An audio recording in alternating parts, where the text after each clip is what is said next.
Juhan, a lonely man on Christmas Eve, found himself surrounded by the joyous laughter of families. The air was filled with festive cheer, children's excited cries echoing through the snowy streets. He watched them go, silently acknowledging that he always had to shrink and make way for others. As he walked, he spotted another solitary figure, an old man dressed as Santa, kneeling on the cold ground. The old man looked weary and defeated, begging for alms from the bustling crowd. Normally, Juhan would have simply walked past, not giving it a second thought. But on Christmas Eve, he felt a different pull. Remembering his own past, he recalled the day his parents died, leaving him entirely alone in the world. Approaching the Santa, he offered some money, feeling a pang of empathy for the old man's plight. He also gave the old man a small, unexpired food item, hoping it would bring some comfort. The Santa's reaction was one of overwhelming gratitude, calling him such a kind person. Before Juhan could react, the Santa firmly grabbed his wrist, holding him in place. Juhan was bewildered, questioning the old man's sanity and strange actions. He regretted his kind gesture, wishing he had stuck to his usual detached self. The Santa declared he had come to grant a wish to a kind soul. Catching Juhan off guard, Juhan tried to pull away, but the old man's grip was surprisingly strong. He realized he couldn't budge an inch, despite his own physical strength and attempts to break free.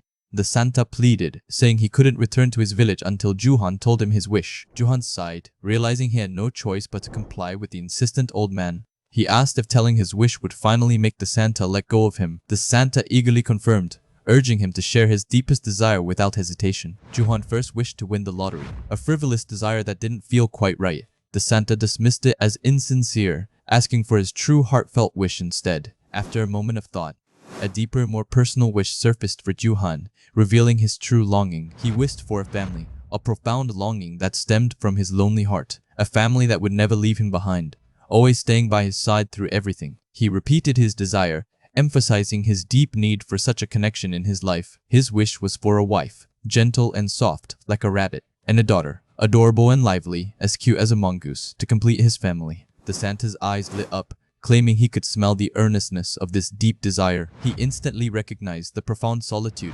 Juhan had endured for a very long time. The Santa expressed his luck at finding a soul so similar to his own, one that understood loneliness. He promised to find Juhan a wife with a heart as pure as snow, reflecting his own kindness, and a beautiful daughter who would respect and follow her father, bringing joy to his life. He wished Juhan a joyful and happy life, with great enthusiasm and a wide, unsettling grin. Juhan, utterly bewildered by the Santa's intense reaction, recoiled in disbelief. He called the Santa a crazy bastard, trying to physically escape the old man's grasp. It was clear to Juhan that the old man had completely lost his mind, behaving erratically. The Santa then declared he would pour all his power into granting Juhan's heartfelt wish. He claimed all the Santas in Santa's village were rooting for him, a bizarre and unsettling statement. Juhan was left completely stunned, wondering what on earth the Santa had been talking about. Anyone could see the old man was speaking like a truly crazy person, utterly detached from reality. Even so, Juhan had told him his wish for a deeper, more personal reason. He simply wanted to be happy too, just like all the families he had seen. He thought of the image of a precious family, something he deeply yearned for in his lonely life. He wanted a family, just like everyone else had, to fill the void within him. A sudden, cold smell filled his senses, making him shiver and feel disoriented. He woke up, groaning and confused, questioning the strange coldness and unfamiliar surroundings. Juhan sat up, realizing something was terribly wrong with his situation. He suddenly found himself in a dark cage, chained by his ankle to the floor. He looked around, bewildered and afraid, asking himself where he was. Outside the cage, he saw people in what looked like medieval attire in a rustic setting.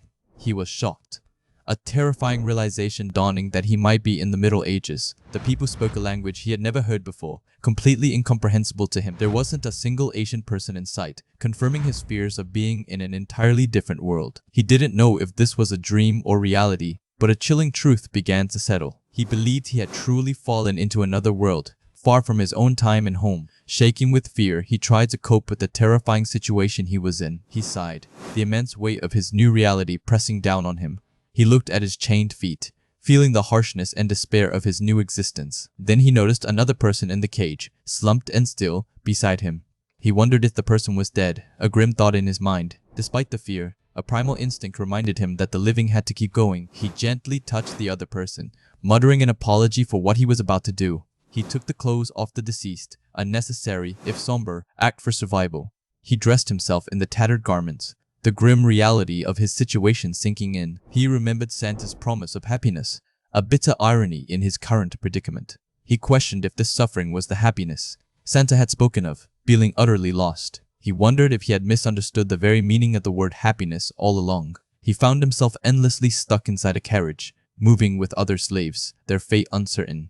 Despite the despair, a flicker of hope ignited within him as he thought of a chance to escape. He gripped the bars, determined to find a way out of this hellish new world. Our girl, a young woman burdened by a difficult past, found a small measure of peace in her simple cabin, caring for the child Lizzie as if she were her own. The two of them sat across from each other, sharing what little food they had, their bowls almost empty as the day drew to a close. Lizzie, with her innocent gaze, stared at the last scraps in her bowl, a faint hint of hunger still lingering in her small frame. Our girl noticed, and without a second thought, she gently pushed her own half-eaten portion across the table towards the child. She offered a kind smile, a silent gesture that spoke volumes of her selfless love and the deep bond they shared in their isolated home. But Lizzie, ever observant, recognized the subtle signs in her guardian's eyes, knowing that our girl was just as famished as she was. "You're hungry too," Lizzie insisted, pointing a small finger at the bowl our girl had just offered, refusing to take it all for herself. Our girl tried to reassure her, explaining that she wanted Lizzie to have more, to ensure the little one didn't go to bed with an empty stomach. Lizzie, however, remained firm in her refusal, understanding that true sharing meant neither of them should suffer while the other had plenty. Our girl then realized the child's perspective, acknowledging that if she herself was hungry, then Lizzie must be feeling the same way. With a determined push, Lizzie returned the bowl, a quiet statement that they were in this together and they would face their hunger as one. A wave of warmth washed over our girl. This tiny child, despite her own needs, understood the unspoken language of their shared struggle. Their tender moment was abruptly shattered by a harsh rattling at the door, a sudden intrusive sound that echoed ominously through the small cabin. Splinters flew as the door burst open, revealing the imposing figure of the village elder, his presence immediately bringing an air of tension. The elder's voice, gruff and unyielding, commanded attention, signaling that whatever news he brought would not be easily dismissed or ignored. He didn't wait for an invitation, instead choosing to deliver his message from the doorway, his words carrying the weight of an irreversible decree. Our girl instinctively pulled Lizzie into a tight embrace, her eyes wide with a familiar dread, knowing that such visits rarely brought good news. The elder began, his tone formal and detached as he recounted the recent decisions made by the village council, decisions that would deeply impact their lives. The words hung heavy in the air, a pronouncement that stole our girl's breath. She was to be married again, to a man she had never met, her face contorted in a silent scream, her eyes reflecting a profound terror as the reality of the elder's announcement crashed down upon her. The elder concluded, outlining the timeline for her forced departure, leaving no room for argument or appeal against their decree. She watched his retreating figure, her mind reeling, desperately trying to process the sudden, life-altering news that had just been thrust upon her. His final instructions about the next morning's gathering were a blur, her thoughts consumed by the overwhelming fear of what lay ahead. Our girl clutched Lizzie even tighter, burying her face in the child's hair, seeking comfort but finding only a deeper sense of powerlessness. A whirlwind of panic consumed her, her mind racing for an escape, but every path she considered felt blocked by an insurmountable wall. The speed of the council's decision caught her off guard, leaving her no time to prepare, no chance to steel herself against the inevitable. A quiet whisper of defiance formed in her heart, a deep-seated wish to reject this fate, but she knew her desires held no sway in their world. Sitting on the cold wooden floor, our girl held Lizzie, the darkness of the cabin mirroring the despair that enveloped her soul. Her past trauma resurfaced, a chilling memory of the abuse she had endured, making the prospect of a new husband a terrifying ordeal. Despite her fear, she knew escape was impossible. There was nowhere to go, no one to turn to for protection in their harsh, unforgiving land. Her eyes, wide and haunted, reflected the stark realization that she was trapped, destined to repeat a painful history she desperately wanted to avoid. She clung to Lizzie, the child's small body a fragile anchor in her storm of despair, reminding her of the one reason she had to endure. Lizzie was her responsibility, a beacon of innocence that she couldn't abandon, even if it meant sacrificing her own safety and happiness. Her gaze softened as she looked at the sleeping child, a profound love intertwining with her fear, strengthening her resolve to protect Lizzie at all costs. The thought of leaving Lizzie to face their cruel world alone was unbearable, a fate she wouldn't wish upon any child, especially not this one. A flicker of determination ignited in her eyes, a silent vow to somehow shield Lizzie from the darkness that continually threatened their lives. She couldn't abandon Lizzie. This simple truth anchored her, forcing her to confront the grim reality of her situation with a renewed, albeit terrified, resolve. Even in her sleep, Lizzie seemed to sense the looming dread, whimpering softly, her tears a mirror of our girl's waking nightmare.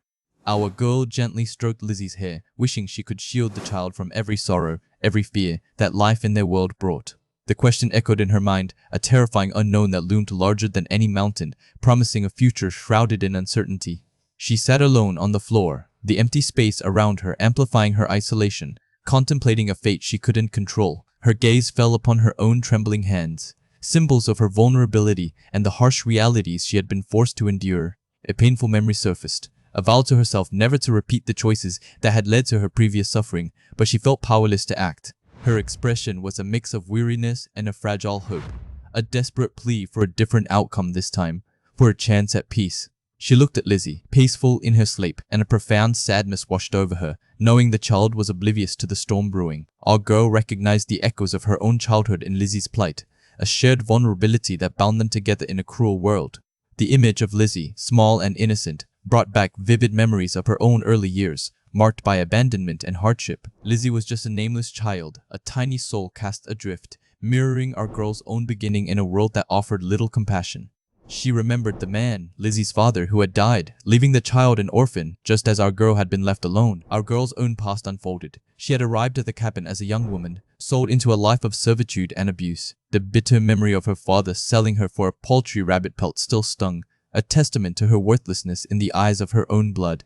She remembered the very first day she arrived at that isolated cabin, a day that marked the beginning of a harrowing ordeal. Before she could even unpack her meager belongings, the man who was to be her husband brutally beat her, his violence a shocking welcome. The reason for the beating was trivial, a mere delay, yet it set the terrifying precedent for the abuse that would define her life there. She lay broken on the floor, her spirit crushed, the man's rage leaving her scarred both physically and emotionally. The sheer injustice of it, the disproportionate punishment for such a minor offense, haunted her even now, fueling her terror. The realization that this was merely the start of her suffering overwhelmed her, plunging her into a despair she thought she'd never escape. She remembered being a crumpled heap on the floor, Lizzie, then an infant, nearby, witnessing the cruelty of their shared existence. Her face then, as now, reflected a deep weariness, a soul burdened by unending hardship and the constant threat of violence. Lizzie, even as a baby, had looked at her with a quiet understanding, a silent plea that resonated deep within our girl's wounded heart. Their cabin, a supposed sanctuary, had become a hellhole, a place of constant fear and misery from which there seemed no escape. Then, one day, the abusive man left for the mountains and never returned, leaving our girl and Lizzie alone in the cabin. Lizzie had been the only source of comfort, a small angel who, despite her own innocence, had brought a glimmer of light to our girl's dark life. The man had gone to the mountains to hunt, a common occurrence, but this time, the forest claimed him and he vanished without a trace. The child and our girl were left alone, suddenly free from their tormentor, but also vulnerable in a world that offered little protection. The villagers later confirmed his death, attributing it to a wolf attack in the hunting grounds, a brutal end to a brutal man. His absence brought a strange mix of relief and renewed anxiety, for a woman without a husband was often seen as an easy target. The news of his demise was a bittersweet freedom, replacing one fear with another. A woman alone in a society that valued male protection. She understood the precarious position she was in, vulnerable and exposed, akin to a lone sheep without the safety of a flock. The next morning, our girl and Lizzie walked towards the village entrance, the dawn light doing little to dispel the gloom in her heart. A small crowd of villagers had already gathered, their hushed whispers and curious stares adding to our girl's mounting unease. Then, a commotion erupted as a group of villagers pointed towards the road, their excited murmurs signaling the arrival of the soldiers. Juhan, an ordinary man, had made a simple wish for a gentle bride and a small daughter, but what he got was far more complicated than he could have imagined. His dreams envisioned a loving woman, soft and pure like a rabbit. He also longed for a child, tiny and quick, much like a mongoose. This was his deepest desire, whispered into the universe, perhaps even to Santa himself. His wish was for a family, a true connection, something he had always yearned for in the quiet corners of his lonely life. He wanted to know if such a profound desire could ever truly be granted. He found himself disoriented, waking in a strange, dark place. The vivid clarity of his dream faded, replaced by a harsh reality he couldn't comprehend. A deep anger simmered within him, a burning frustration that clawed at his chest. If that mythical Santa truly existed, Juhan wanted to confront him. He felt a profound sense of betrayal. Even if his wish was to be granted, Santa certainly didn't need to throw him into another world to make it happen. As he cautiously navigated this unfamiliar land, he encountered others. He was immediately struck by the strange sounds they made, a language utterly foreign to him. The lack of understanding was maddening, leaving him isolated and unable to grasp a single word of what these villagers were trying to convey. It was a suffocating barrier. One of the men extended a hand, a gesture that Juhan interpreted as an invitation to shake. He cautiously accepted, unsure of the local custom. What followed was a sudden, crushing grip, a display of strength that left him reeling. It was an unexpected and intense greeting. The man's grip was surprisingly powerful, a testament to the raw strength of these people. Juhan's hand throbbed from the unexpected force. He tried to match the man's strength, instinctively tightening his own grip. This was clearly a test, a strange custom he was forced to participate in. Another villager then offered him a bow, a silent challenge. Juhan took it, his confusion growing. He had never held such a weapon before. He had no idea why this man was presenting him with a hunting tool. The atmosphere, however, didn't suggest hostility. It felt more like an initiation. He watched as the villagers knelt, mimicking the act of aiming a bow. It was clear they wanted him to demonstrate his skill. They pointed towards a distant rabbit, indicating his target. Juhan hesitated, completely out of his element. He had never hunted in his life. He knew nothing about archery, having only seen it in Olympic sports. Even getting an arrow to fly straight was considered difficult for a beginner. He drew the string back, his form awkward and unfamiliar. The task seemed impossible, especially with the rabbit so far away. He released the arrow, a desperate shot born of inexperience. It whizzed through the air, completely off target, but then an impossible thing happened. The arrow curved, seemingly defying all physics, and struck the rabbit dead center. The villagers gasped, their faces a mixture of shock and awe. Juhan himself was utterly dumbfounded by what had just occurred. He stood there, bewildered, unable to process the incredible shot he had just made. He had no explanation for his sudden, inexplicable talent. The villagers, previously surprised, now looked at him with a mix of reverence and fear. They had witnessed something truly extraordinary. As he turned, his eyes met a sight that stopped him cold. A woman and a small child were approaching, carrying a basket. The woman was his bride, just as he had wished, and the child his daughter. They embodied the very essence of his long-held dream. His heart pounded in his chest, a mix of disbelief and overwhelming emotion. This was the family he had longed for, standing right before him. They settled down for a simple meal, a quiet picnic in the woods. The family he had wished for was now a tangible reality. He watched them eat, a warmth spreading through him. He was still processing the suddenness of it all, but a deep sense of contentment began to settle in. He had found his family, a concept that had always felt distant and unattainable. They were here, sharing a meal, and he was their protector. The word family had always been foreign to him, a concept he had only observed from afar, never truly experienced. From his middle school days until he turned 30, waking up alone had been his constant reality. He had never known the warmth of a shared home. He knew, of course, that it would have been better if they had become a family naturally, through shared experiences and mutual growth. But considering everything he had endured since arriving in this strange world, the order of events hardly mattered anymore. A sigh escaped him. He still wanted to kill Santa for the displacement, but at the same time, a profound gratitude swelled within him. He was thankful, truly thankful for this unexpected gift. He had a family, and that was something he had never dared to hope for. The following day, things began to move at a frantic pace. He carried their meager belongings, with his bride and daughter walking alongside him. He kept a watchful eye on them, making sure they kept up with his pace. He was responsible for their safety now. His bride, seeing his efforts, offered a gentle smile. He wished he could understand her words, to know if she was all right. It was frustrating, this language barrier. He couldn't even ask if she was okay, but he vowed to learn their tongue as quickly as possible. He reminded himself of a crucial truth. When there's someone you want to protect, hesitation is not an option. He had to act. He would leap into action the moment that protective urge took hold, ensuring his family's safety above all else. His daughter whimpered, her small face etched with fear. He couldn't understand her words, but her distress was clear. He knelt, holding her close, trying to convey comfort without words. He promised to keep her safe, to shield her from whatever lay ahead. His wife watched, her eyes wide with concern. He knew he shouldn't show a blank face, not when they needed his strength. He gently took her hand, a silent reassurance. He could feel her fear, her uncertainty, but he wouldn't let it deter him. He lifted his daughter onto his back, securing her safely. She was so light, almost impossibly so. Then, with a determined grunt, he lifted his wife, carrying her bridal style. He had to keep them close, protect them from unknown dangers.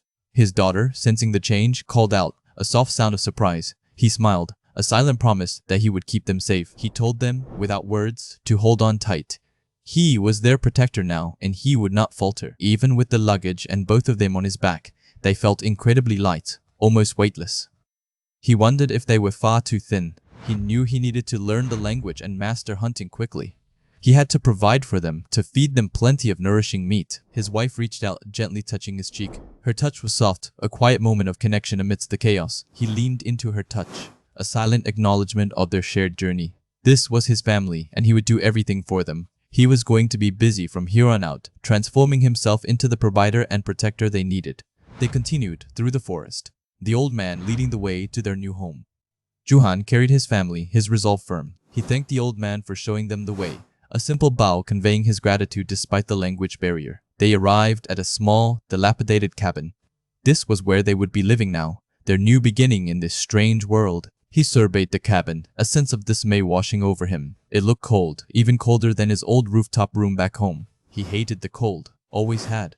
But now, with his family to protect, he hated it even more. He needed to make this place a home. He returned from the village, expecting to find their few belongings safe. But as he stepped inside, he saw it. Everything was gone.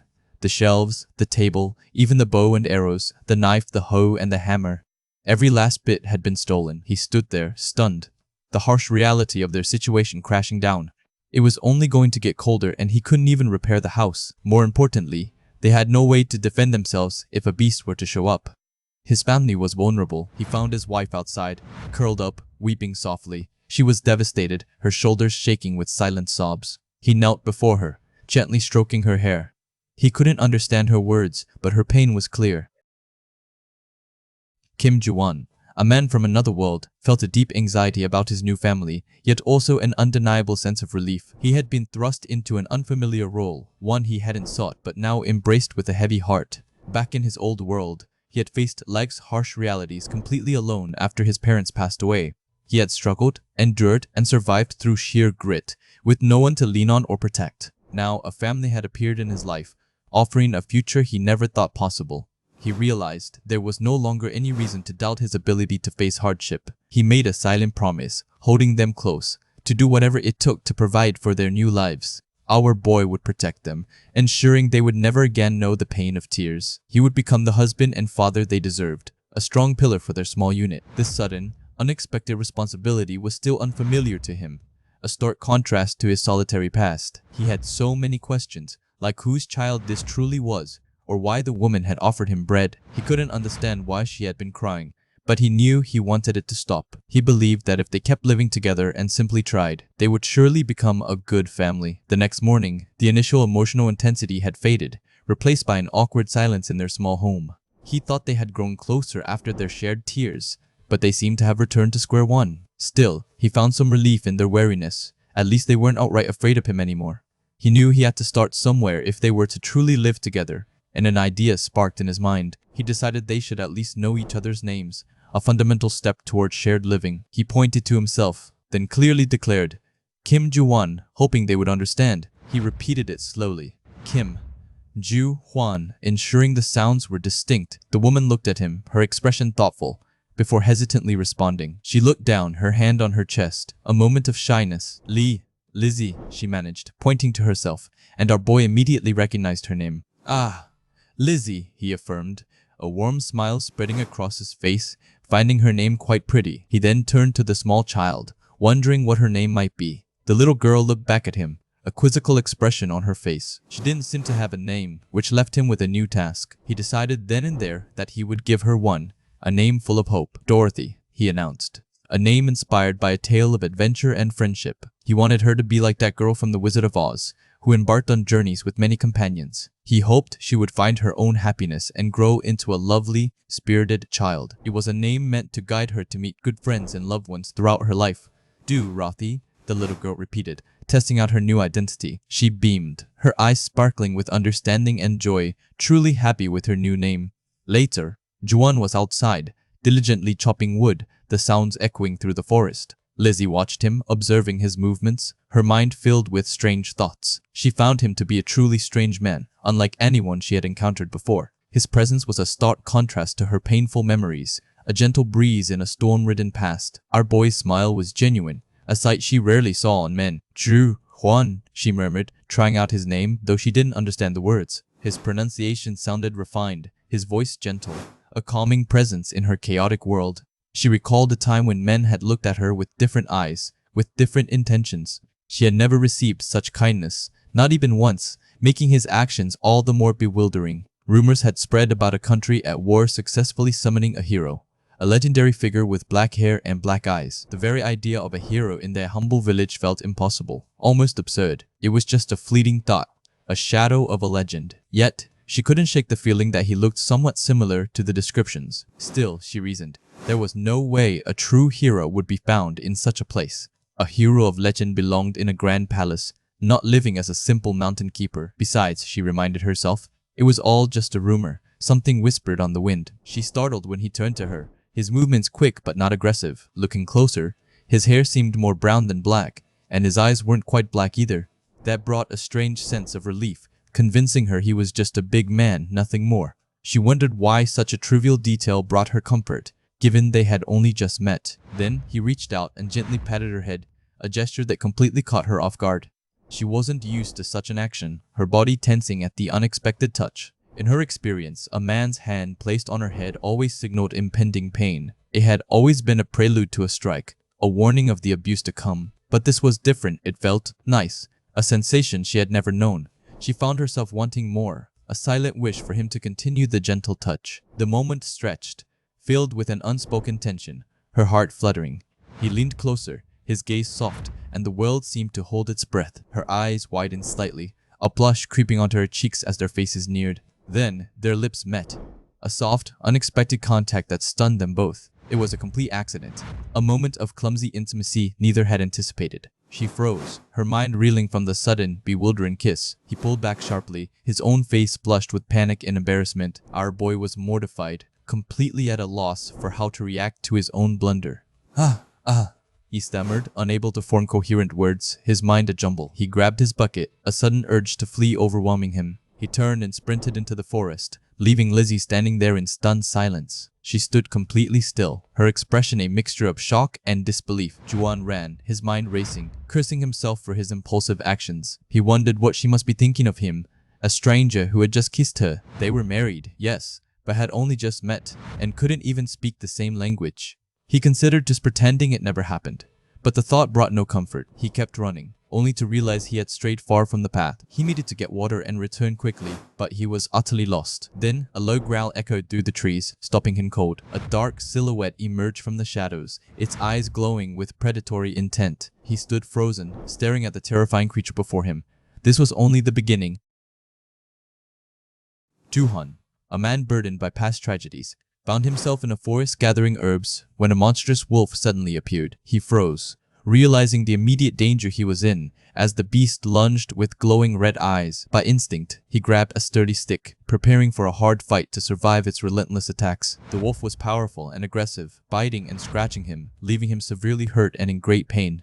Just as he thought he would die, a strange fire erupted from his arm, striking the wolf and sending it flying. He watched, stunned, as his arm glowed with an unearthly flame and the wolf screamed in agony. The beast was still powerful, but Juhan, fueled by a primal will to live, refused to give up. He channeled the fire, attacking the wolf again and again, pushing it back with bursts of raw energy. The fight was brutal, a desperate struggle for survival against a creature far stronger than him. Finally, with a powerful fiery blow, he managed to strike the wolf down, leaving it lifeless on the forest floor. Exhausted and bleeding, he collapsed, gasping for air as the adrenaline slowly left his body. He noticed his arm, where the fire had erupted, was now perfectly fine, with no burn marks or lingering pain. A thought struck him, one often found in fantasy stories. Had he just used magic? The idea of falling into another world and gaining powers was a common trope, and he wondered if this was his new reality. He knew he had to confirm his suspicion. This power could change everything about his life. He tried to summon fireballs and firestorms, even dragon's breath and earth spirits, but nothing happened. He tried every magic spell he could think of, but his efforts only resulted in him collapsing from exhaustion. Despite his failed attempts to control the magic, He realized his wounds had healed a lot. This confirmed that something amazing had indeed occurred, a power now residing within him. If he could learn to control this new power, he knew it could change everything for his family. This magic could allow him to provide for them better as a hunter, securing their future. He imagined a better life, providing good food and a safe area, free from want. He could even heal them in their remote mountain village, where there were no doctors to rely on. He began to feel a surge of hope, a feeling he hadn't known in a long time. He touched his chest, feeling the beat of his heart, a new resolve forming within him. He carried the dead wolf back, the heavy carcass a testament to his incredible fight and newfound ability. He began the hard task of skinning the wolf, a skill he'd learned from watching his grandfather slaughter chickens and rabbits. It was harder than it looked, but he was determined to make use of every part, just as his grandfather would have. As he worked, his mind drifted back to his painful past, a time of profound loss and isolation. Not long after his parents died, his grandfather, who had taken him in, also passed away in a strange accident. His relatives, consumed by grief and superstition, blamed him for all the misfortunes. They treated him like a cursed plague, a harbinger of death, ostracizing him completely. He remembered the anger and fear in their eyes, their accusations ringing in his ears. He was just a middle schooler, yet he carried the unbearable weight of their resentment. Back in the present, with the wolf almost skinned, he decided to head home before it got too late. He was determined to protect his new family from any harm, a resolve born from his tough youth. He arrived home to the sight of his wife, Lizzie, and his daughter, Dorothy, in their cozy cottage. Lizzie was preparing dinner, while Dorothy sat nearby, a picture of homey peace. He handed Dorothy a bowl, and she smiled brightly, a pure joy that warmed his heart. He gently patted her head, cherishing these peaceful moments, vowing to keep them safe. Later that night, as Dorothy slept, a scary howl echoed outside, shattering the quiet. A second wolf, even larger and more menacing than the first, appeared at their window. Its eyes glowed with hunger, and its terrifying growl sent a chill down his spine. Lizzie screamed, grabbing Dorothy and pulling her close, her fear clear. Ju-han reacted at once, grabbing a knife and rushing to protect them, telling Lizzie to stay back. He confronted the wolf, but it was too strong, knocking him down and biting his arm. Lizzie, seeing him in danger, bravely attacked the wolf with her own knife, a true warrior. Ju-han, spurred by her courage and his desperate need to protect them, unleashed his fire magic once more. He struck the wolf with a powerful blast, sending the beast screaming and for a moment stunned. He continued his attack, driving the wolf back with fierce, fiery blows. But the damage was done. Lizzie, despite her bravery, had been bitten by the wolf. Ju-han saw her injury and his heart sank, fearing the worst for his beloved wife. Dorothy cried, seeing her mother hurt, her innocent face twisted in sadness. Ju-han, holding Lizzie close, quickly checked her wound, his mind racing. He told her he was okay, though he was clearly worried about her state. He focused, channeling his magic, and watched as Lizzie's wolf bite began to heal before his eyes. The relief washed over them both, a quiet miracle in the dim light of the moon. Lizzie, still shaken, expressed her thanks and worry, repeating, "I'm so glad," in her own language. She also uttered, "I was worried," her voice shaking with the aftershock of the attack. Ju-han understood her meaning, a deep pang of regret hitting him hard. He had sworn he would never make them cry again, and this incident was a stark reminder of his vow. He held them both close, confirming his promise to their safety and happiness. He then went back outside to finish skinning the first wolf, determined to make the most of his efforts. He worked carefully, the sounds of his knife against the hide echoing in the quiet night. He realized how much his grandfather's lessons had truly prepared him for this new life. The next morning, Lizzie came out to see him, a worried look on her face. She pointed to the bucket, asking him to put the meat inside, a useful gesture despite the recent terror. He fumbled for the right words, trying to remember how to say "thank you" in their language. He managed to stammer out, "Thanks," feeling a bit awkward in the moment. Lizzie seemed to understand though, her face softening into a gentle smile. He wondered if he had said something wrong, but her happy face quickly put his fears at ease. She repeated, "Thanks," a simple word that carried huge weight between them. He returned her smile, a silent promise passing between them. He would protect them, always, no matter what challenges came their way. The world was full of dangers, but he now had the power to face them head on. What happens next changes everything, and nobody sees it coming. Our boy, a man new to this world and its ways, found a moment of unexpected grace when a simple "thank you" brightened his day. Lizzie, the woman who had helped him, looked up, her cheeks flushing with a warmth she didn't quite understand. A soft thud in her chest echoed the surprise she felt at his genuine appreciation. He simply replied, "You're welcome." His smile kind and gentle, completely unaware of the turmoil he'd stirred within her. She had never heard those words from her own parents, nor from any of her siblings, not once in her entire life. All she had done was bring him a bottle of water, a small act that felt insignificant to her. Yet, being with this man, she kept experiencing things for the very first time, each moment a quiet revelation. Even their first touch of lips, a fleeting brush, was a new sensation, leaving her breathless and intrigued. It was incredibly embarrassing, this rush of emotion, yet she couldn't help but feel a potent curiosity about him. He then walked away, leaving her standing alone, her thoughts chasing after his retreating figure. She wondered if he had ever touched lips with other women before, a question that brought a strange pang to her heart.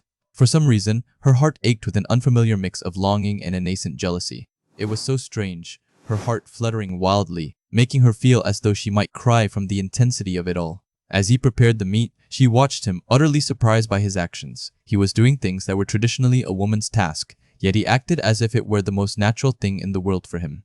She simply watched, a silent question forming in her mind as he continued his work. He then leaned closer, his proximity sending a jolt through her. "Oh no, she thought, her eyes instinctively fluttering shut, bracing for what she anticipated would come next. He merely kissed her forehead, a gentle platonic gesture that left her utterly flustered. "You idiot!" she cried out, startled by his unexpected move.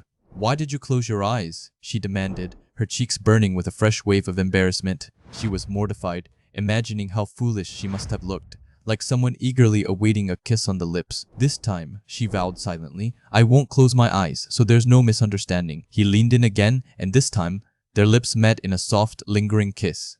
They pulled apart slowly, Lizzie's eyes wide and her mind reeling from the intimacy of the moment. He then looked past her, his gaze landing on their daughter, Dorothy, who was peeking from behind the door. "Huh?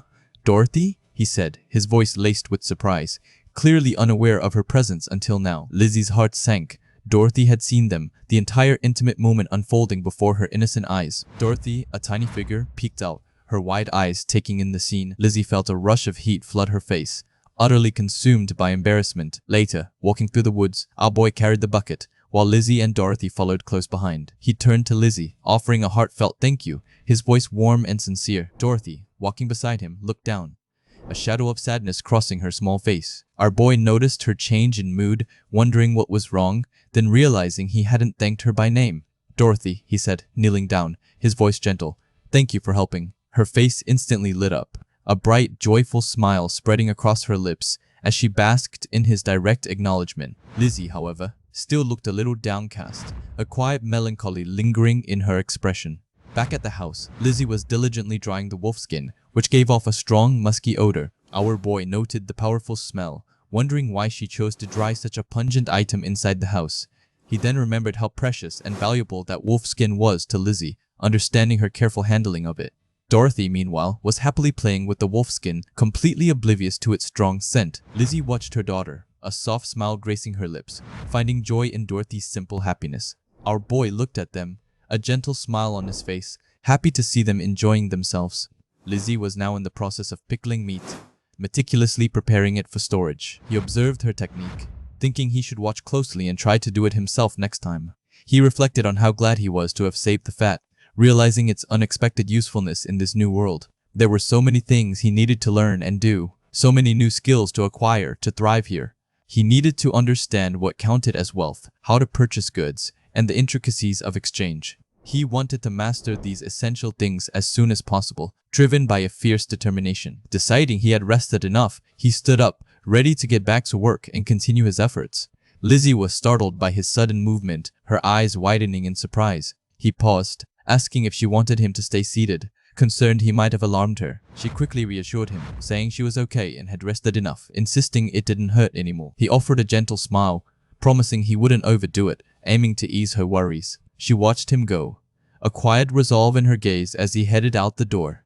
Out in the forest, he stood surrounded by trees, an axe in his hand, ready to begin logging. He knew oak was good for firewood, but he still needed to learn how to identify which trees were oak before cutting. Holding the axe, he felt a surge of confidence in his strength, despite never having done this before. He swung the axe with all his might, aiming for a tree. The axe flew wide, missing the tree completely and embedding itself in the ground with a loud thud. The axe handle broke, leaving him stunned and holding only a splintered piece of wood. He stood there, embarrassed and a little overwhelmed by his own lack of skill. Later, he returned home, carrying the broken axe and looking utterly defeated. Lizzie and Dorothy looked at him, surprised to see him back so soon and with a broken tool. He collapsed onto the floor, exhausted and perhaps a little disheartened by his failed attempt. Lizzie rushed to his side, her face filled with concern, asking if he was okay. She gently helped him up, her touch a comforting presence amidst his exhaustion. Dorothy watched him with wide, innocent eyes, then toddled over to a bucket of water. She reached in, trying to grab the bucket, eager to help her father. But she lost her balance, stumbling and falling, splashing water everywhere. Our boy quickly caught her, preventing a worse fall, his initial surprise giving way to a soft chuckle. He smiled, a genuine warmth spreading across his face as he held her close. "Ah!" Dorothy exclaimed, surprised but then beaming up at him. "Dorothy," he said, his voice full of tenderness. "Thank you." He gently patted her head, a gesture of affection and gratitude for her small, earnest effort. He then told Lizzie to stop, insisting she didn't need to do any more, wanting her to rest.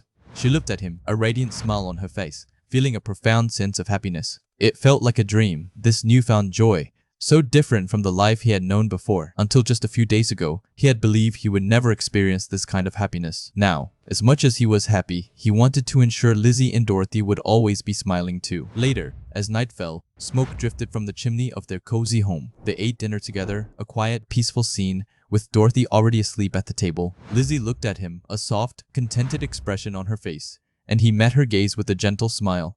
Dorothy slept soundly, her small hand clutching a toy, utterly at peace. Lizzie smiled at him again, a silent acknowledgement of their shared comfort and happiness. Our boy gently picked up Dorothy, careful not to wake her. He carried her to their bed, a quiet tenderness in his movements. He stood by the crackling fire for a moment, the warmth a comforting presence in the quiet house. Then he gently patted Dorothy's head, ensuring she was tucked in and safe. Lizzie was washing clothes, diligently working even late into the night. He watched her, a quiet admiration in his eyes for her tireless efforts. I mustn't be shy. The weight of that moment hung between them. Her breath caught, her body stiff, but her heart already decided. She leaned in anyway, because some things matter more than fear. I mustn't be shy. The weight of that moment hung between them. Her breath caught, her body stiff, but her heart already decided. She leaned in anyway, because some things matter more than fear. The embarrassment didn't fade, it burned hotter. She pulled back into herself, cheeks flushed, hands fidgeting, but even flustered, she stayed close. That alone said everything. The embarrassment didn't fade, it burned hotter. She pulled back into herself, cheeks flushed, hands fidgeting, but even flustered, she stayed close.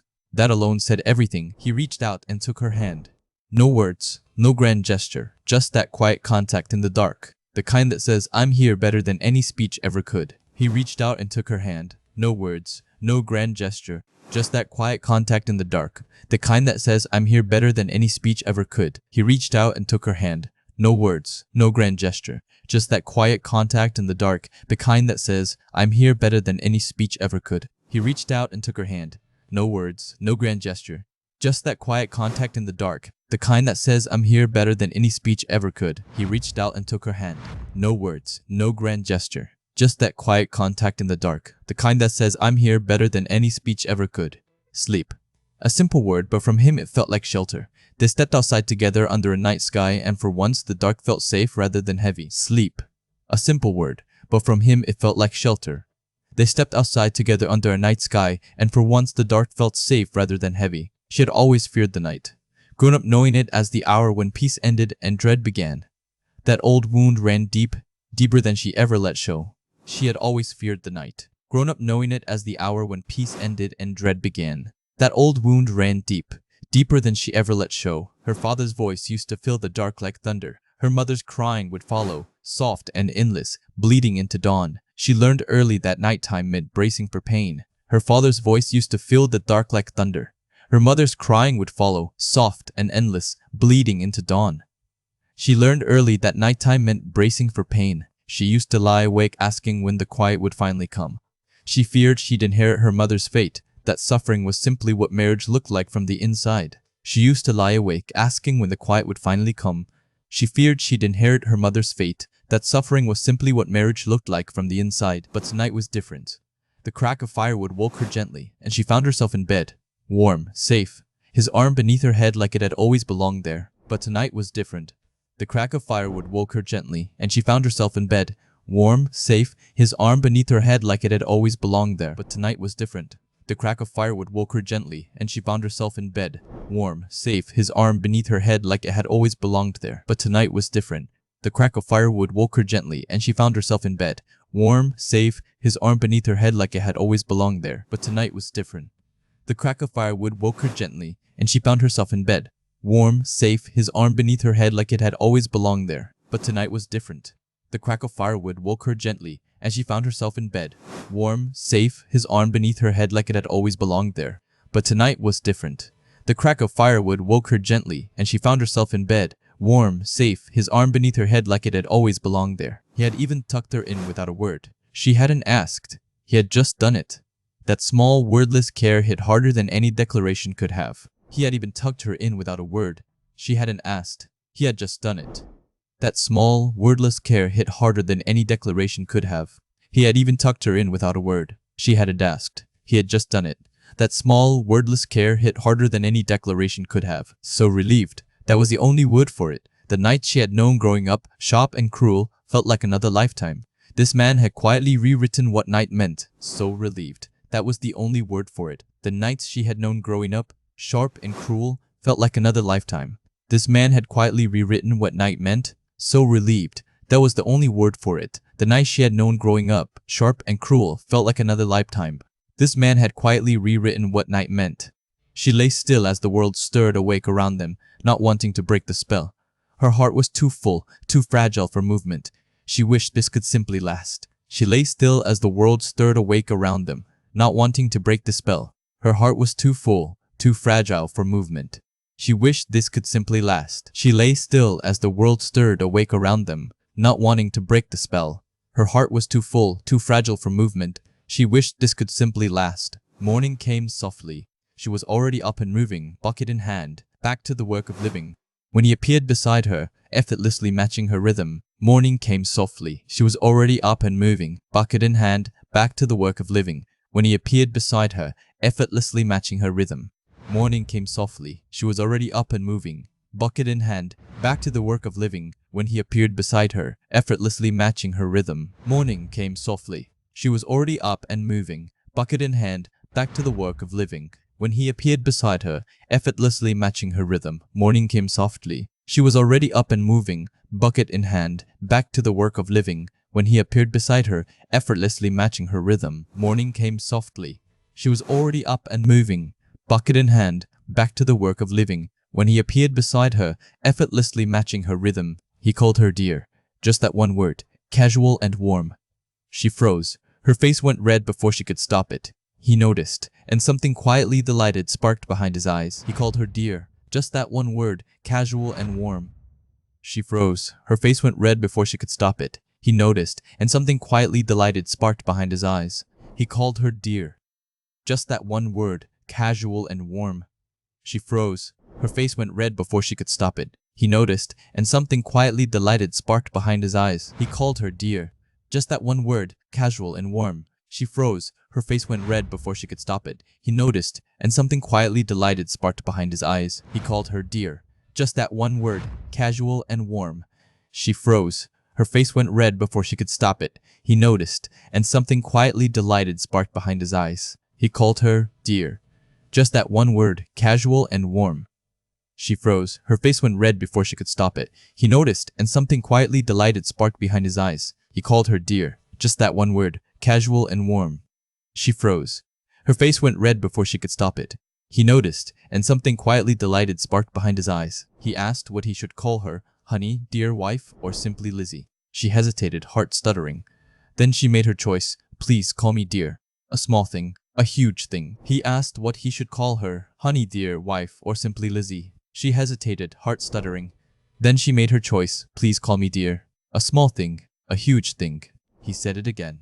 Dear, and her whole face crumpled into flustered joy. He saw it. He loved it. He filed it away for later, already planning to do it again. He said it again. Dear, and her whole face crumpled into flustered joy. He saw it. He loved it. He filed it away for later, already planning to do it again. He said it again. Dear, and her whole face crumpled into flustered joy. He saw it. He loved it. He filed it away for later, already planning to do it again. He said it again. Dear, and her whole face crumpled into flustered joy. He saw it. He loved it. He filed it away for later, already planning to do it again. He said it again, dear, and her whole face crumpled into flustered joy. He saw it. He loved it. He filed it away for later, already planning to do it again. Dorothy came barreling in from outside, small and urgent, with one thing on her mind and no patience for anything else.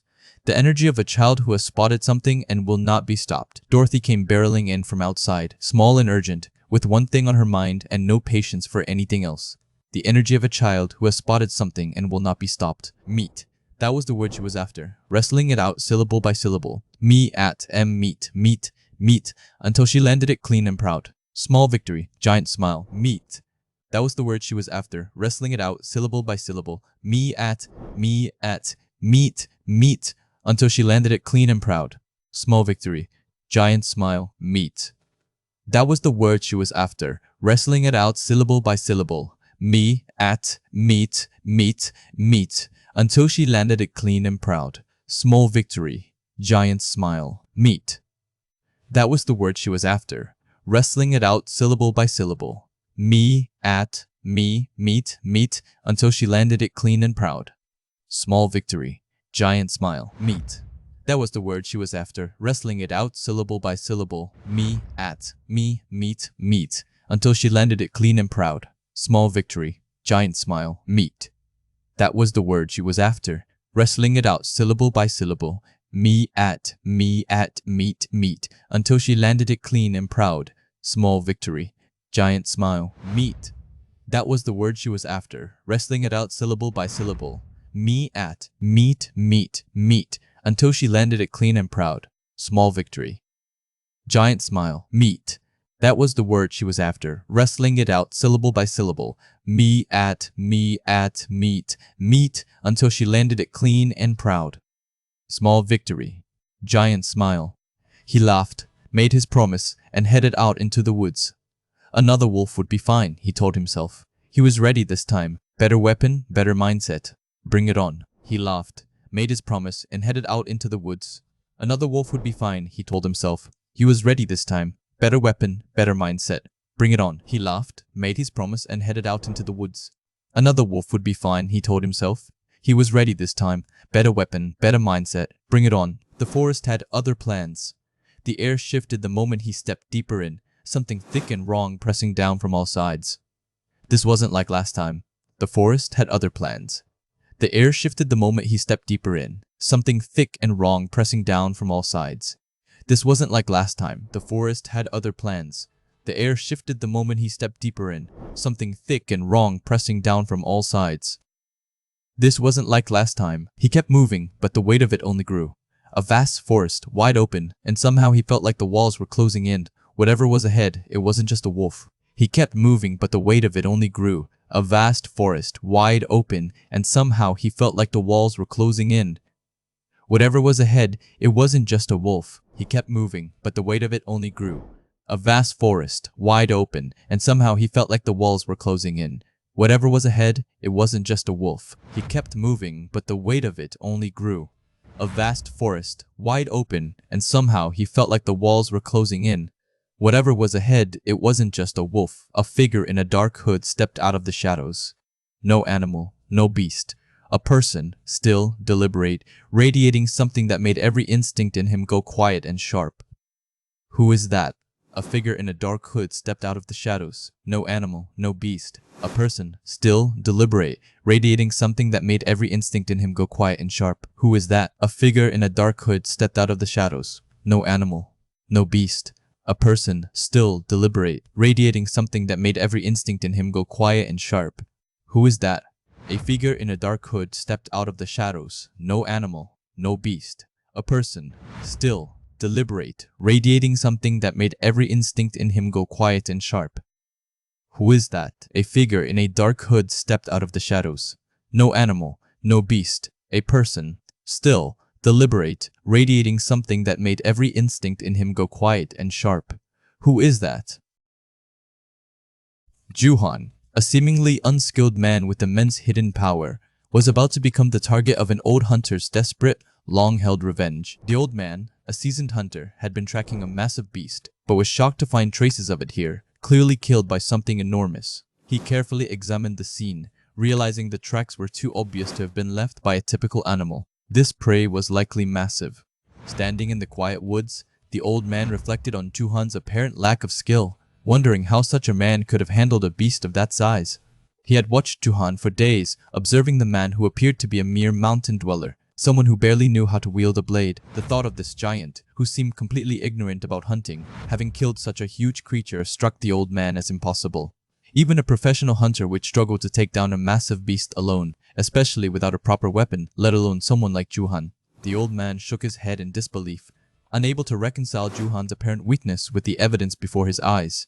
He continued to shake his head, a deep frown etched on his face, the mystery of Juhan's actions weighing heavily on him. The sheer impossibility of the situation made him pause, forcing him to consider alternatives to what he thought he knew about the man. He realized there was only one way to confirm his growing suspicion.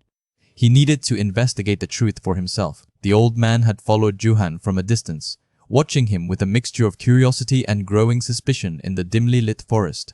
He observed Juhan's movements, the way he carried himself, still puzzled by how a man of such apparent inexperience could achieve such a feat. Then, he noticed something peculiar on Juhan's arm, a mark that immediately caught his expert eye. It was a series of deep gashes, unmistakably the shape of wolf bites, yet something about them was off. He leaned in closer, studying the wound surface. It had healed over far too quickly and far too perfectly for such a severe injury. If Juhan had truly been bitten that severely, infection and fever should have easily claimed his life.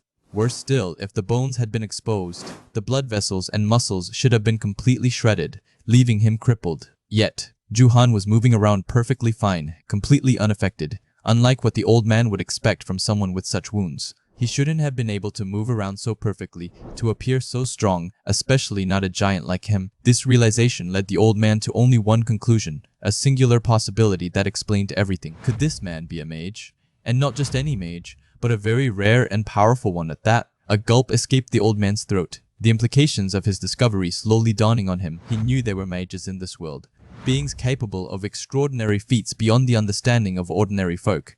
These were individuals that common people rarely, if ever, encountered, their existence often relegated to rumor and legend.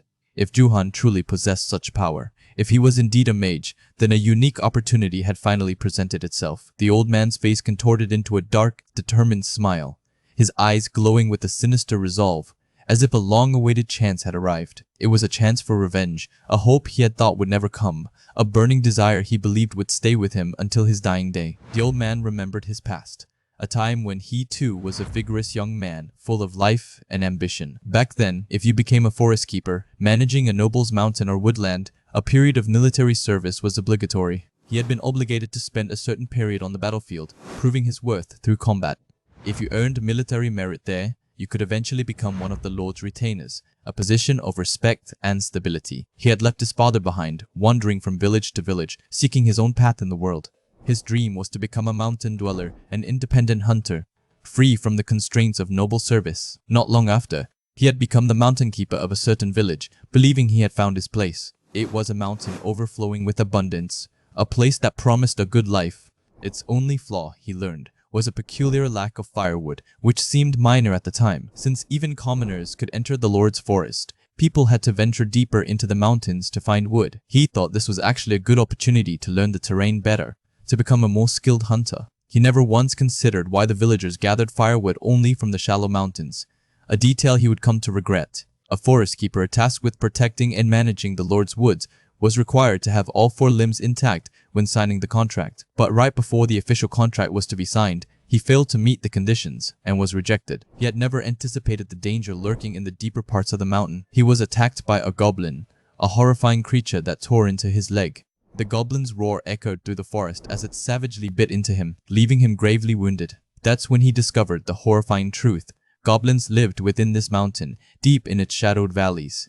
He later learned that goblins often kidnapped human women and bred offspring with them, a chilling reality. He also learned that the village where the women kept dying had become infamous nearby as the Goblin Village. He had endured a wretched existence, surviving only by waiting for the day he could enact his revenge. He yearned to take revenge on the goblins who had stolen everything from him and cast him into ruin. Even while despising the villagers for their ignorance and complicity, he lived alongside them for decades. He was driven solely by the obsession that one day he would have his revenge on those bastards. He swore he would survive, no matter what, until he could burn every last one of their nests to the ground.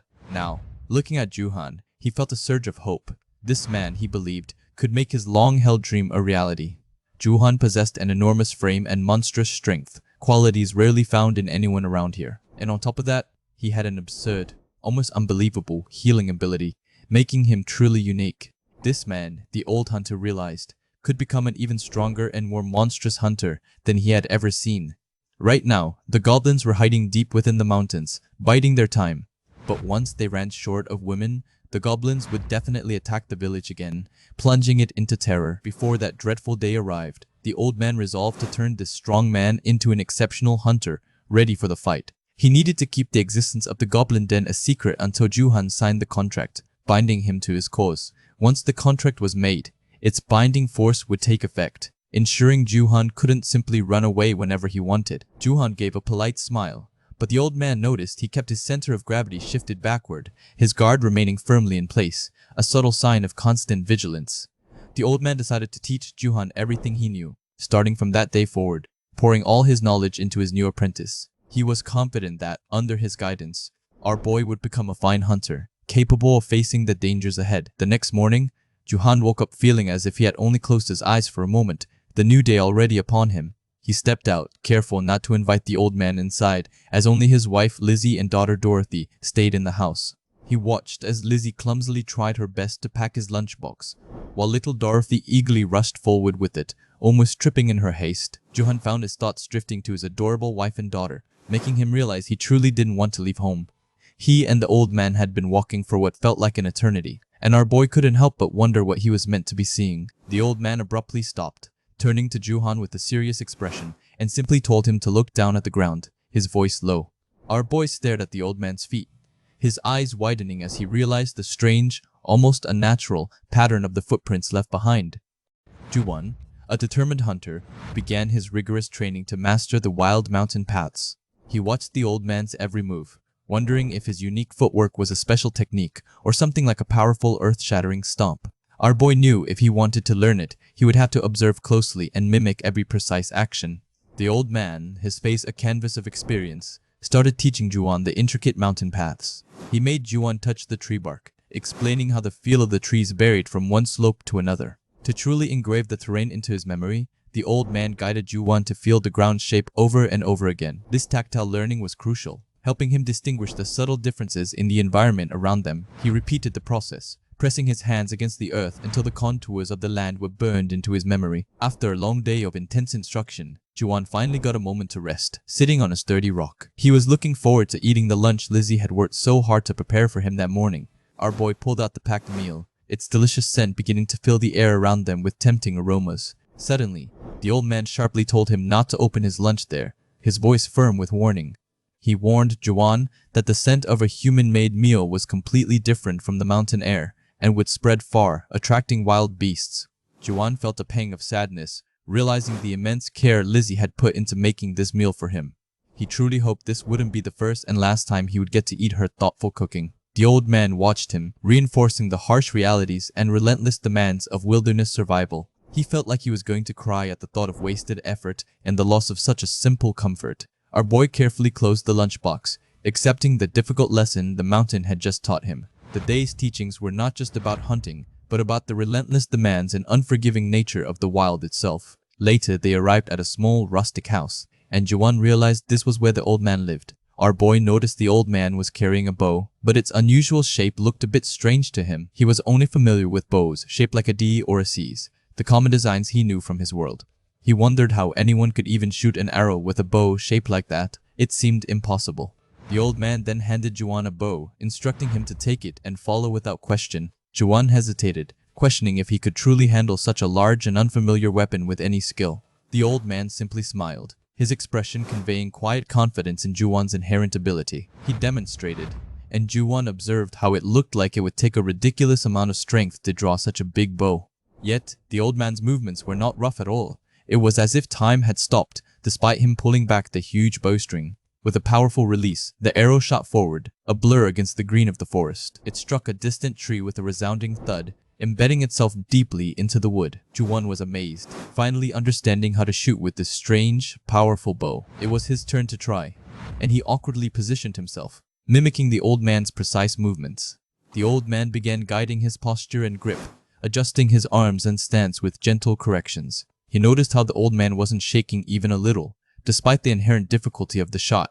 Ju-won knew he needed to focus, remembering the new words he learned today and the precise movements a hunter needed to make. He resolved to study and train harder, so he could perform all of this smoothly and effectively. He deeply desired to become a man who could provide for his wife, Lizzie, and his daughter, Dorothy. His eyes burned with a newfound determination, fueled by his love and responsibility for his family. Meanwhile, young Dorothy was nestled comfortably by the fireplace, reflecting on her peaceful life. Ju-won's hair is black, and the meat feels like it's helping me digest, she thought, completely content. She was so full from the meal that she felt the meat swelling up bigger inside her small stomach. She let out a happy giggle, completely at ease and filled with a simple, childlike joy. She observed that Lizzie had been smiling a lot more ever since Ju-won came into their lives. Before him, they almost never smiled at all, living a much harder, joyless existence. Just hearing Lizzie laugh made Dorothy feel warm inside, like she was sitting by the comforting fire. She hoped the food in her stomach would digest quickly so she could eat even more of it. As she drifted off to sleep, her thoughts turned to Ju-won, wondering who he exactly was to her. Lizzie said he was her husband, and if Ju-won was Lizzie's husband, then who was he to her? A chilling thought crept into her mind. Ju-won and Lizzie weren't her real dad and mom. Her biggest fear was that they would abandon her too, just like her father had done long ago. Since Ju-won was Lizzie's husband, she worried he would only take Lizzie with him when they left. What would happen to Dorothy then, left completely alone and vulnerable once more? Suddenly, Dorothy woke with a start, her eyes wide, but she was still trapped in the dream. Her dream continued, a dark memory resurfacing, vivid and terrifying in its detail. A menacing voice called her a useless girl, saying if she'd been born a boy, he could have at least made her work. But as it was, all she could do was eat, a burden in the eyes of her cruel tormentor. The dream shifted to her frantically checking a bucket, relieved to see the meat was safe inside. But then she wondered, then where did Lizzie go? Her fear growing with each passing moment. A man's voice boomed, "Don't you dare lie to me," his words shaking her to the core. The dream plunged her into a scene where she saw the very men who used to threaten and beat up her father. After those encounters, her father would always take his anger out on her and her foster mother, beating them instead. She cried out, "Lizzie, is she going to be okay? What if they beat her half to death like my foster mother?" The men demanded to know what that smell was, accusing Lizzie of stealing their meat. Lizzie vehemently denied it, explaining that her husband was the one who hunted it, not them. The men scoffed, calling her words nonsense and questioning if she thought hunting was an easy task anyone could just do.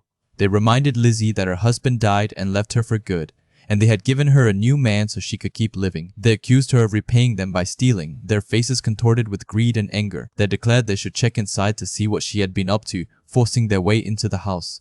Inside, they found a large wolf hide and a substantial amount of meat, glistening in the dim light. They exclaimed that they had struck gold, realizing they could sell it for a lot of money. They ordered each other to search the whole place, not missing a single corner as they ransacked the home. One of them excitedly found more meat, making Dorothy's heart pound with overwhelming dread. Did that bastard actually hunt a wolf? She wondered, a horrifying realization dawning on her. Ju-hwan was a man who found himself in a quiet life, unaware of the storm brewing at home as his wife faced a cruel group of men.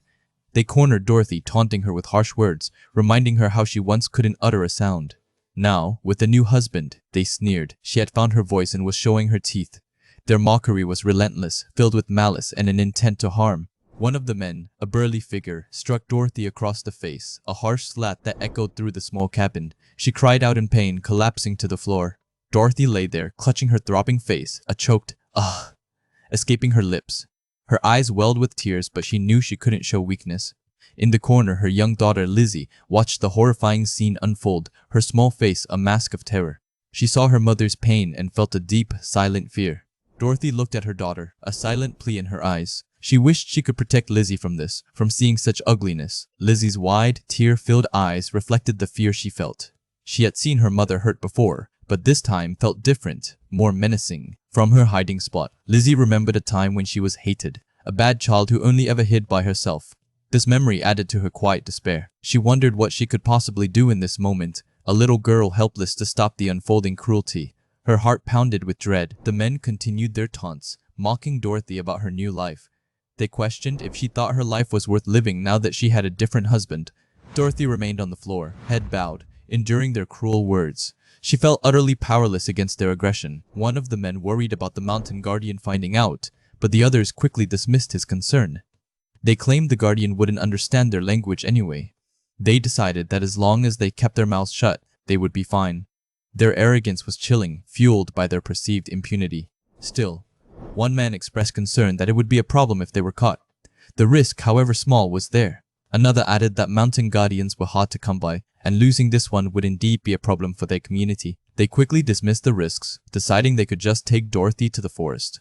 Their plan grew darker with each passing moment. The burly man stepped forward, declaring he would take Dorothy. He instructed the others to grab their stuff, preparing to carry out their wicked plan. Dorothy struggled against his grip, a choked sound escaping her. She tried to pull away, but his hold was firm and unyielding. She pleaded with them to stop, her voice barely a whisper. Her efforts were useless against their combined strength. The men laughed, enjoying her terror. They threatened that if she told her husband, they would return in the middle of the night to burn down their cabin and everything else. Lizzie, watching from her hiding spot, felt a deep, piercing fear for her mother. She clutched her small hands, wishing for help. She was dragged away by one of the men, her little legs scrambling uselessly against the ground. Her heart pounded with terror. Lizzie cried out, a desperate, tearful sound. She called out for her father, Ju Huan, hoping he would hear her. She cried out again, her small voice echoing her despair. She desperately wished for him to come quickly. Lizzie was being taken away, her cries echoing through the quiet forest. Her fear was palpable, a raw wound. Ju Huan walked through the forest with an older man, the day feeling incredibly long and heavy. He felt a strange unease. He paused, a subtle shift in his mood. Something felt off, a prickling sensation at the back of his neck. The older man, noticing his pause, thanked him for his help today. He saw Ju Huan's subtle change. Suddenly, a distant wail reached Ju Huan's ears, a sound that instantly filled him with dread. It was Dorothy's voice. His eyes widened in shock. That was Dorothy, but she never cried like that. An intense fear gripped his heart. He immediately knew something terrible had happened at home. His calm demeanor shattered, replaced by fierce resolve. Ju Huan began to run, his steps quickening as he dashed through the trees. His mind raced with terrifying possibilities. He ran faster, the dread growing with each stride. He wouldn't allow anyone to harm his family. If something had happened to Lizzie or Dorothy, he vowed, he would make them pay dearly. His thoughts turned to violent retribution. He arrived at the scene to find the men dragging Dorothy and Lizzie away. A cold fury settled over him. His eyes glowed with an eerie blue light. His face twisted in a snarl.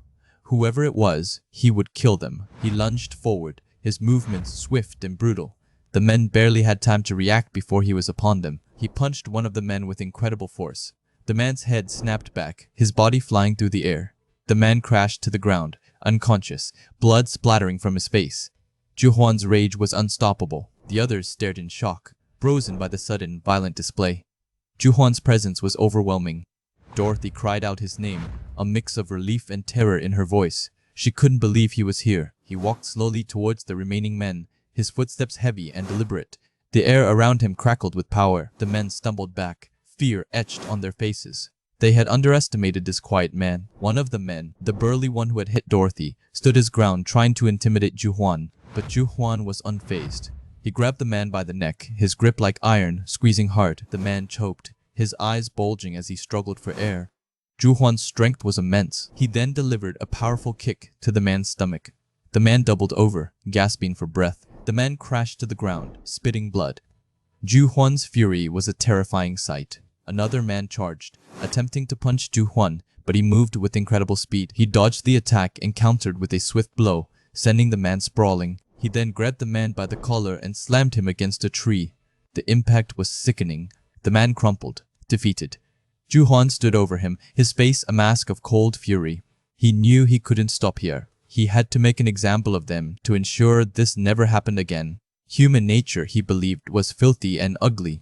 Once people looked down on you, it was over. He had to engrave this lesson into their minds, a painful memory they would never forget. He unleashed another brutal punch, blood spraying from the man's face. His eyes burned with an icy resolve. He continued his assault, determined to make these bastards never come back here again. One of the remaining men, seeing his chance, grabbed the scythe. Dorothy saw it and cried out in warning. "Ju-hwan," she screamed, though he couldn't understand her words. "Watch out!" The man swung the scythe down, aiming for Ju-hwan's head. It was a desperate, wild attack, but Ju-hwan caught the blade with his bare hand, stopping it inches from his face. His grip was impossibly strong. He shattered the scythe blade with a single furious squeeze. The man gasped in terror. Ju-hwan's face was contorted in a primal roar, his power surging around him. He was ready to end this. "Ju-hwan!" a voice shouted. It was the older man from earlier, now wearing a hooded cloak. He stepped between Ju-hwan and the last remaining attacker, holding Ju-hwan back with surprising strength. "Stop this right now!"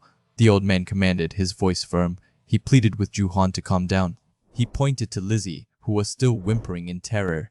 "Can't you see how terrified your daughter is?" Ju-hwan's gaze followed the old man's finger, his eyes falling on Lizzie's trembling form. His rage faltered. Lizzie, watching her father's terrifying display, was crying, her small hands covering her face. She had never seen him like this. Ju-hwan looked at his daughter, then at Dorothy. The raw fear in their eyes slowly cooled his burning fury. He had always seemed so gentle, as if he didn't even know how to get angry. Dorothy had never seen this side of him, but it turned out he could become frighteningly furious like this. For a moment, while he was beating those men, he reminded her of her late husband. She wondered if she would end up like those fallen men, fearing his power. A brief, chilling thought. Ju-hwan watched as Lizzie gently held his foot, her eyes filled with an overwhelming sense of gratitude. She called out his name, her voice soft with thanks. He embraced her tightly, a wave of confusion washing over him. Our boy found himself wondering why she was so incredibly grateful. He quickly covered her mouth, realizing that if anyone truly deserved thanks, it was him. From a distance, a small girl named Dorothy cried softly, a tiny "Ugh!" escaping her lips. Lizzie rushed towards her, calling out Ju-hwan's name in concern. Ju-hwan followed, his gaze shifting between Lizzie and the distressed child who cowered in terror. She was absolutely terrified, her small body shaking as she hid in the corner. This was the story of how Ju-hwan became a married man in another world. Lizzie remembered asking him for help, but seeing Ju-hwan's powerful fists swinging had been truly terrifying. Her mind replayed the swollen, bruised faces of her stepmother and another child. She saw red, blue, and yellow marks, and the thought that her own face might one day look like that filled her with dread. She sternly told herself not to cry, knowing that tears would only invite more beatings. Dorothy needed an apology right away. Lizzie had to make things right before Dorothy started treating her like a ghost, just as her stepmother used to.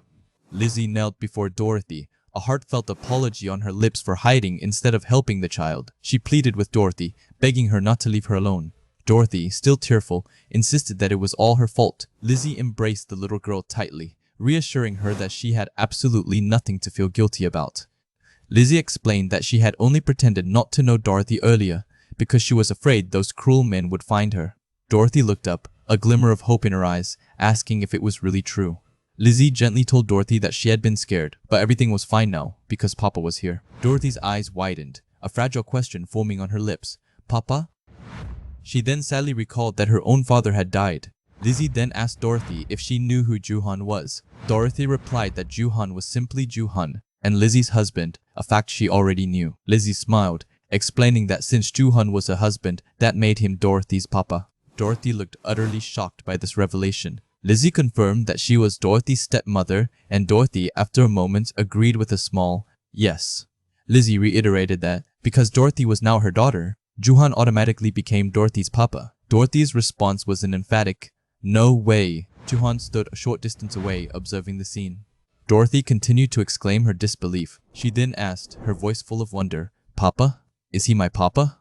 Ju-hwan turned to look at her. Lizzie gently stroked Dorothy's head, reassuring her that Ju-hwan was different from her old father who had passed away. He wasn't someone who would beat them, he was someone who would protect them. Dorothy's mind raced, wondering if Ju-hwan had beaten those scary men so brutally because he was her papa, or was it simply because Lizzie had asked him for help? She remembered Ju-hwan's powerful punch. Lizzie and Dorothy watched him from inside the house. Dorothy's eyes sparkled as she called out, "Papa!" Again, she imagined him as someone with a huge face, a huge body, and huge hands and feet. Truly a papa. Ju-hwan stood outside, a silent guardian. Dorothy then thought of him as a super strong and amazing papa who protected both her and Lizzie. She remembered how he didn't beat her, but instead held her tight at night when they slept together. The child recalled his kind smile, how he gave her meat, and even gave her a name. The thought that the person who gave her a name was her papa filled her with an incredible sense of wonder. Juhan was startled when Dorothy suddenly called out, "Papa!" He turned, a warm smile spreading across his face as the little girl ran and embraced him. He held her close, noticing a strange smell. Our protagonist realized Dorothy had wet herself. He smiled, thinking how radiant and innocent she looked, and felt glad that he had noticed. He knew he needed to change her clothes right away, or they would both catch a cold. The three of them stood together, a truly happy family. Dorothy then looked at Juhan, her eyes fixed on something beyond him, and shouted, "Meat." She then dashed towards the fallen thugs. Dorothy sprinted across the grass, her small legs carrying her quickly. She stopped beside a wooden bucket, inside which lay several cuts of fresh meat. She tried to lift the large bucket, but it was too heavy for her. She struggled, her whole body straining. Suddenly, she lost her balance and fell backward, the meat spilling out onto the ground. Juhan and Lizzie cried out, "Dorothy," as they rushed towards her. Dorothy lay there, utterly distraught, her face a picture of pure anguish over the lost meat. Juhan watched, a profound sense of disbelief washing over him. Her obsession with meat was truly terrifying. He gently lifted Dorothy, placing her back inside the bucket of meat. Dorothy's eyes lit up, and she exclaimed, "Wow!" Juhan mused that becoming a hero was remarkably easy when all it took was a single container of meat for a child. Lizzie then told Juhan to bring the meat inside. She also insisted that he take Dorothy inside, reminding him that it was still dangerous out here. Juhan let out a soft phew after securing the meat. He then looked down at the unconscious bodies of the thugs. His expression hardened, a dark memory flashing through his mind as the old man appeared. A humble man, our protagonist was gently tending to his wife Lizzie's bruised cheek, wishing he possessed the magic to instantly heal her. Lizzie, however, was full of bright spirits, playfully assuring him she was fine while gently squeezing his cheeks. He responded with a light-hearted grimace, sharing a moment of tender humor with her. A short while later, Lizzie complained of the cold floor, prompting a concerned glance from her husband. Without hesitation, he scooped her into his arms, carrying her bridal style, her comfort, his immediate priority. As he held her close, he looked at her face, a flicker of surprise crossing his features. He then noticed the bruise on her cheek had completely vanished, leaving no trace behind. Lizzie touched her cheek in disbelief, her eyes wide as she realized the injury was gone. He held her tighter, a surge of triumph and joy washing over him as he realized his magic training had finally worked, granting him healing power. Lizzie, however, looked on with a mix of confusion and concern, wondering if her husband had simply lost his mind. She stewed in frustration, thinking he was too busy meddling to even recognize his master, the village chief, or understand his own place. Her irritation boiled over, leading her to kick a nearby chicken in a burst of pent-up anger. The village chief, standing nearby, questioned his wife, asking if giving some fabric to the mountain guardian bothered her so much. His wife retorted, exasperated, reminding him how many times she had stressed the importance of the mountain guardian. Even so, she complained, there had been no need to give away her precious fabric, which she had saved for 10 long years. The chief acknowledged her sentiment but insisted it couldn't be helped, mentioning the guardian looked like a seasoned fighter. He worried that if more people were hurt or died, the year's harvest would be completely ruined. He then called his wife foolish, claiming she simply didn't see the bigger picture of their village's survival. His wife shot back, asking just how big this bigger picture was for him to so easily part with her hard-earned fabric. The chief's thoughts drifted back to yesterday, recalling a disturbing detail he had observed. He remembered seeing fresh beast bite wounds on the mountain guardian, injuries that hadn't been there when he first arrived. But more astonishing was the incredible speed at which those wounds were healing, almost before his very eyes. He concluded that old Gus's earlier words about the mountain guardian must have been true. The shocking truth settled in his mind. The mountain guardian was a mage, and a powerful healing mage at that. This revelation meant he needed to handle the situation with utmost care and secrecy. He knew a mage of such power would be coveted by nobles, their healing abilities invaluable. He imagined selling the mountain guardian for a fortune, even to royalty, if things went well. A sinister smile crept onto his face as he envisioned a lavish life, far beyond that of a simple village chief. Crucially, no one else in the village knew about the healing mage's presence yet. The uneducated villagers were too foolish to notice, which bought him precious time. However, if rumors were to spread, nobles or a guild might snatch the mage away before he could profit. The chief decided that old Gus was the only person he could truly trust to keep a watchful eye on the mountain guardian. While Gus handled that, the chief planned to discreetly find a noble willing to hire a healing mage. He then instructed his wife to try and get along with the mountain guardian's wife, Lizzie. He explained that Gus reported the mountain guardian learned to hunt quickly and was quite sharp. The chief stressed that the guardian was on a completely different level from anyone they had brought in before. If they weren't careful, he warned, the guardian might realize they were skimming the Lord's goods and report them. He tried to sweeten the deal for his wife, suggesting that if she befriended Lizzie, they might get rabbit pelts on the cheap. His wife, seemingly persuaded by the practical benefits, reluctantly agreed to his request. He added that there were things women needed to do together, and they should return some items taken from the guardian's cabin. He emphasized the urgency, stating that if they didn't act now, it would definitely become a problem later. The chief then stared into a crackling fire, his expression hardening with dark resolve. He wore a chilling smile, acknowledging that sometimes one had to give up a little to gain a lot. A few days later, a lighter atmosphere settled over the protagonist's cabin. He watched Lizzie, noting she seemed happy again today, especially with the extra fabric and goods the chief had sent. He wondered if simply getting back some old belongings could truly make her this happy, even more so than her bruise vanishing. Looking at Lizzie, he realized that true happiness was often found in the simplest of things. He then announced his departure for hunting, a seemingly simple task ahead. However, a deep internal struggle brewed within him as he thought of hunting cute rabbits, reminding him too much of his own beloved, rabbit-like wife. The air around them carried a deep sense of peace, a quiet calm Juan had worked hard to cultivate for his family. He had just finished the daily chores, drawing water and chopping all the firewood, and found himself with a rare moment of free time. With the essential tasks complete, he pondered how best to spend these precious extra hours. Perhaps it was a good opportunity to continue his personal growth, a journey he had embarked on not long ago. His thoughts turned to magic, a power he had recently discovered within himself. Healing bruises and mending minor ailments had become surprisingly easy, almost second nature to him now. Yet, one particular type of magic remained stubbornly out of reach. Despite his efforts, he couldn't even conjure a single spark of fire, a stark contrast to his proficiency with healing. He found himself wondering why. Why had fire magic worked for him in one specific instance, but proved impossible to replicate since? It was a question that lingered in his mind. A vivid memory flashed through his mind, a chaotic scene filled with intense heat and danger. It was a moment of sheer desperation, where his life had been on the line. Perhaps that was the answer. He mused that the magic only manifested when he was in a truly dire situation. He wondered if it was simply because it had been an emergency. Taking a deep breath, Juan decided to try again. He closed his eyes, focusing intently, trying to circulate something warm and powerful within his very core, his energy center. He envisioned a powerful blaze, a swirling vortex of flames, and mentally commanded it to appear. "Firestorm," he whispered, extending his hand, hoping for a grand display. But nothing happened. The air remained still, his hand empty of any magical energy. He opened his eyes, a faint sigh escaping his lips, yet he wasn't truly disappointed. He hadn't expected much to begin with, knowing his previous attempts had yielded similar results. Still, a part of him wished it had worked, especially for his little girl. Dorothy, his daughter, would have been absolutely thrilled to see some fire magic. Healing magic, while practical, didn't have the same dazzling appeal for a child.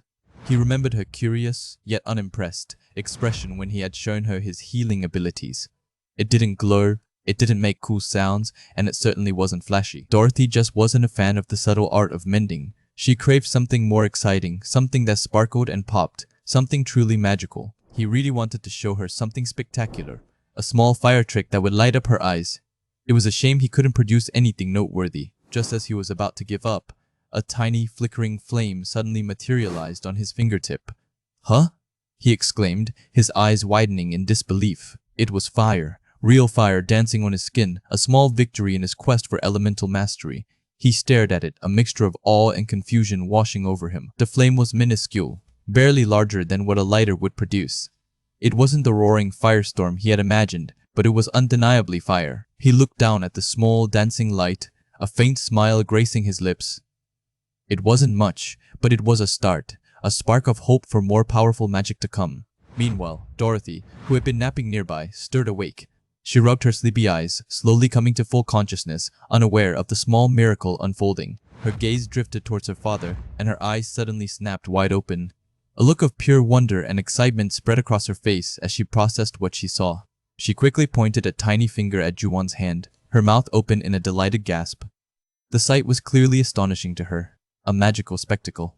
"Dad's hand is making fire," she shrieked, her voice filled with unbridled joy. Her excitement was infectious, a stark contrast to her previous disinterest in healing magic. Juan, startled by her sudden outburst and proximity, instinctively pulled his hand away. His primary concern was her safety, not the magical novelty. "Dorothy, you're too close," he warned, his voice laced with worry. "What if you get burned?" He didn't want his newfound ability to cause any harm to his precious daughter. But Dorothy was undeterred. Her eyes sparkled with a mischievous glint as she processed her next move. She had an important announcement to make. "I have to tell Mommy that Dad is using fire magic," she declared with absolute conviction, already envisioning the big reveal. She was bursting with the news. She then made a playful lunge for the flame, her small hands reaching out with childlike curiosity. For her, it was a toy, a dazzling light to be explored.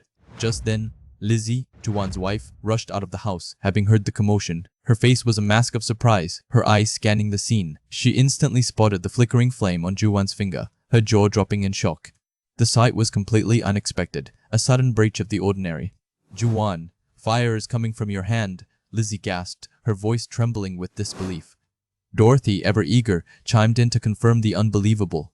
"Mommy, Dad is using fire magic," she announced proudly, as if she had helped conjure it herself.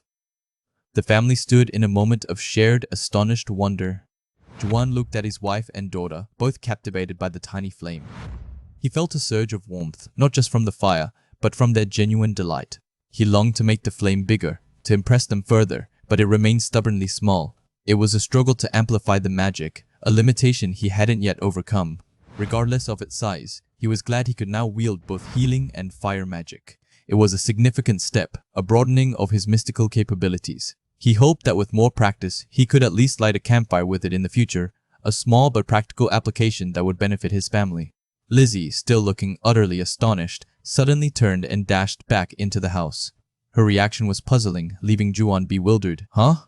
Are you done watching already?" he called out, a hint of confusion in his voice.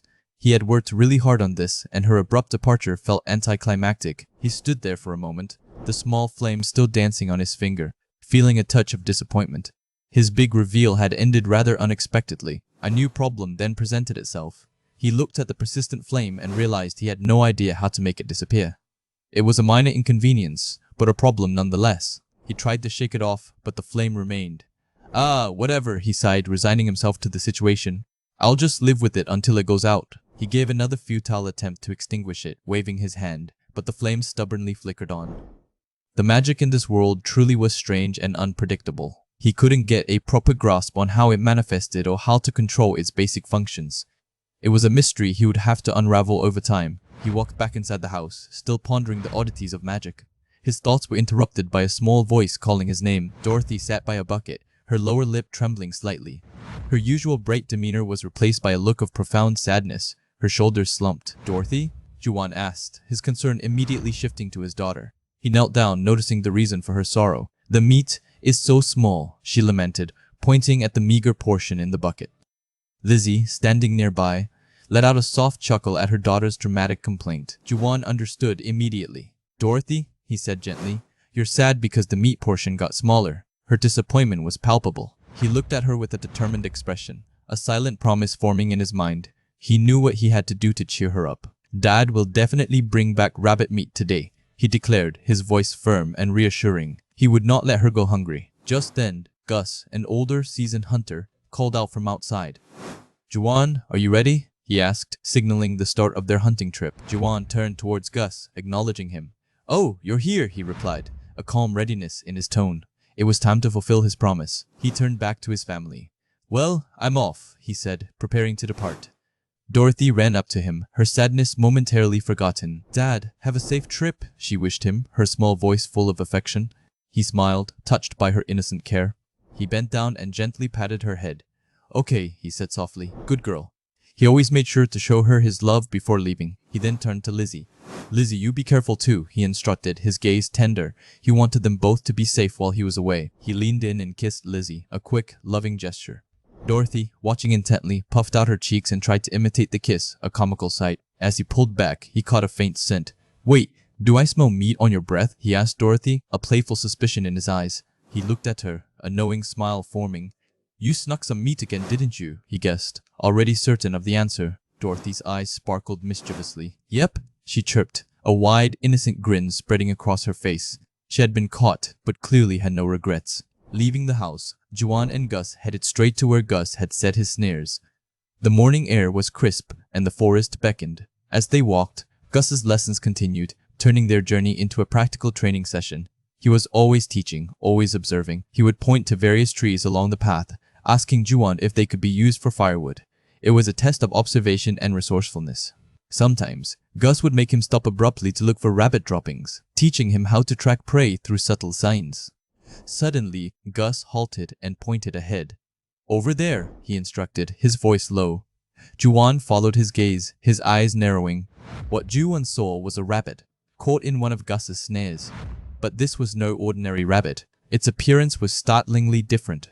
"That's a rabbit?" Juan questioned, his brow furrowed in surprise. It looked like a creature from another world, an evolved specimen. It was a rabbit that looked like it had evolved from a kangaroo, a truly bizarre sight. He mused that it must be because this was an isekai world. Observing the trapped animal, Juan noted its vigorous struggles. It still had plenty of energy, meaning it hadn't been caught for long.